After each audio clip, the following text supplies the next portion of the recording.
మరి ఏ మంచి కార్యము కూడా పరలోక రాజ్యానికి పని చేయట్లా. అలాగని ఏ చెడ్డ కార్యము కూడా దేవుని రాజ్యానికి పని చేయదు.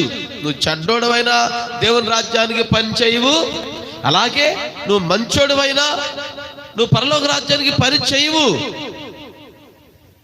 మరి దేవుని రాజ్యానికి ఎవరు ప్రవేశిస్తారు, ఆ రాజ్యానికి ఎవరు అర్హులుగా ఉంటారు అంటే అక్కడ యేసయ్య ఒక చక్కటి మాట ఆయన చెబుతున్నాడు.